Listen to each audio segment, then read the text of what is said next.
Comment expliquerez-vous votre travail à un enfant? Je lui dirais que je travaille sur la façon dont la planète Terre s'est formée et sur son histoire très ancienne, quand elle était toute jeune, la Terre, c'est-à-dire il y a plus de 4 milliards d'années.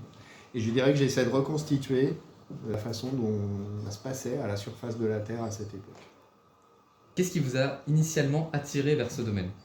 Moi, je me suis beaucoup intéressé à la planète.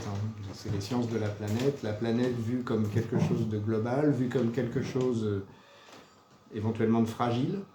Donc ce qui m'a beaucoup intéressé dans ce domaine, c'est de comprendre finalement comment les choses pourraient être autrement aussi. C'est-à-dire que là, on a une planète, on a de la vie à la surface, on a l'humanité à la surface, etc.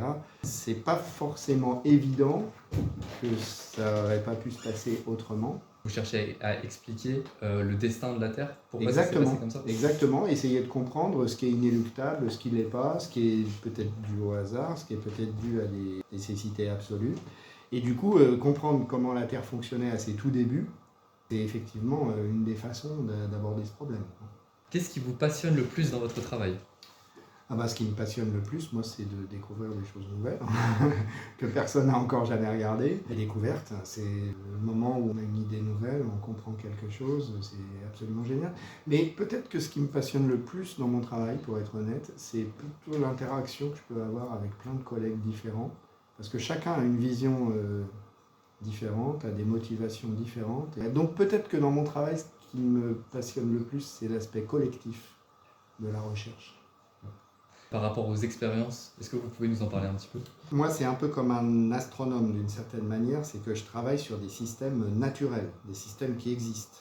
Donc je regarde des systèmes naturels, je dirais que moi, il y a beaucoup d'observations. C'est une science naturelle au sens strict, c'est-à-dire que je vais effectivement chercher à déjà étudier des objets naturels, mais effectivement en utilisant les moyens de la physique les plus performants, en essayant d'aller jusqu'à l'échelle atomique sur ces objets naturels.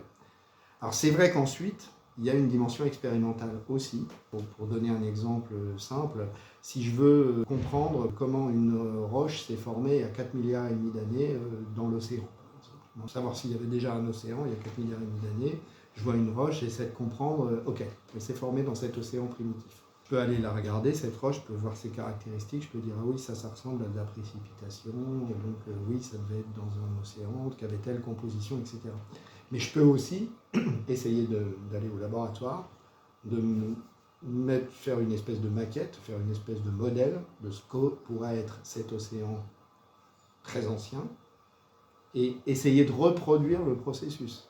Mais la majeure partie tient plus dans l'observation que dans l'expérimentation. Je dirais que l'important, c'est d'être équilibré entre les deux, entre trois mêmes choses, qui sont l'observation, l'expérimentation, et comme évidemment on confronte des échelles de temps et des échelles d'espace qui n'ont pas grand-chose à voir, il y a une dimension essentielle, c'est la modélisation. Il faut faire de la modélisation thermodynamique, cinétique. Il faut modéliser les phénomènes, parce qu'une science sans modélisation, qu'elle soit expérimentale ou d'observation, elle perd vraiment une dimension énorme. Donc je dirais qu'il y a trois composantes fortes. C'est l'observation, c'est une science naturelle, l'expérimentation, où on fait de l'observation, et dans les deux cas, la modélisation en utilisant la meilleure physique possible.